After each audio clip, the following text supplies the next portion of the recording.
Hello, my name is Tiffany Chang, and this is Conductor as CEO, where I take ideas from other industries and share how we may apply them as arts leaders. I imagine a world where organizations help people thrive, feeling more fulfilled at work, knowing that their work matters. Today, I'd like to share a story of two soloists with you. I spent 7 years as a conductor at Boston University, first as a doctoral student and then as a faculty member. At one point, I was the conductor of the second orchestra there. One late summer, I was brainstorming some repertoire options with the main conductor of the orchestras, who happens to also be my mentor. He thought it would be a great idea that I program these two newer concertos. And he suggested that I reach out to two specific faculty members to be the soloists. After looking at the pieces, I took his advice.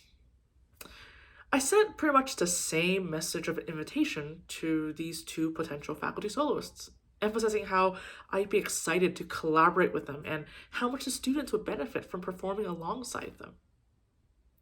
I got two very different responses back. One responded briefly with, "This is so exciting, count me in." The other responded with a question. "Have you talked to David about this?" David, who is my mentor. Of course, the second soloist didn't know that David actually suggested the piece and recommended her as a soloist that I should contact. So, a million thoughts went through my head after reading that second reply. What does she mean by that? Did she think I was doing this secretly? And even if it was all my original idea, was that not okay? Why wouldn't it be okay? Oh, well, maybe because I'm not senior enough in the hierarchy to make my own decisions.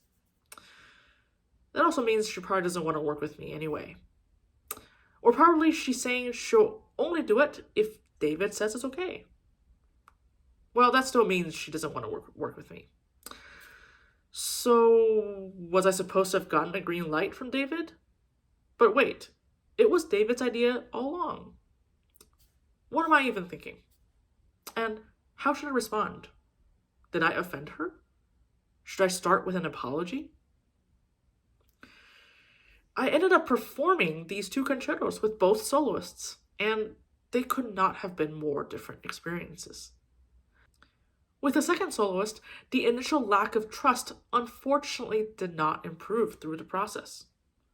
For me, it was an experience filled with fear that crippled my own performance as a conductor and a leader. It's funny to even say that because it's a comment usually people say about conductors. I felt like I was walking on eggshells in every interaction we had in private and public rehearsals. I was always thinking, is what I'm saying and doing right? And she doesn't really believe I belong here with her in the room. I second guessed myself constantly. My rehearsal effectiveness was compromised when she challenged me in front of the orchestra. At this point, it doesn't really matter if she was right or wrong in that challenge, but it was the tense psychological environment that was created that still sends chills down my spine. Honestly, the piece wasn't that difficult to conduct, but I felt like I was doing such a poor job. And her only parting words for me at the end of the concert were, "It was a good learning experience for you." It's been almost 10 years, and I hate to admit that this memory still gets in my way sometimes. Compare that with my experience with the first soloist. It was a complex piece within a long program. Yet, my comfort in her presence and the trust I felt she had in me led me to do better than I thought I could with those challenges. I felt like I could do my job in rehearsal and focus only on that. I wasn't distracted. I was able to say what was on my mind in rehearsals without fear of it being wrong. So I worked efficiently. I felt like I had value to contribute rather than feeling censored for defects. When there was something questionable, she worked through those moments with me and supported me fully in the process of discovery, even in front of the orchestra. The collaboration grew deeper and more comfortable each day. and she made me feel like I could do it. So I did, and I did it well.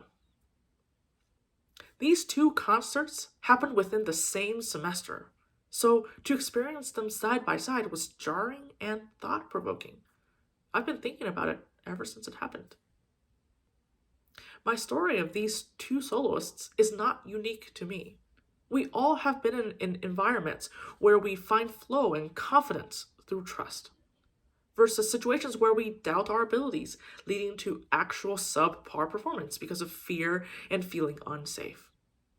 Either way, we don't always recognize this happening to us. I certainly didn't. Or that we're probably causing it. I can probably reflect more on this always. What I'm learning is that anybody can have that influence of trust and safety on us, allowing us and our work to thrive. And they don't only appear at the top of a hierarchy like a conductor. They are everywhere. They are in every colleague you choose to work with, every friend and every subordinate you have, as well as every boss and leader who takes care of you. And we can always strive to be that person for someone else. If these ideas resonate with you, please consider signing up in the link below to receive an email with each new blog post sent directly to your inbox. Thank you and have a great day.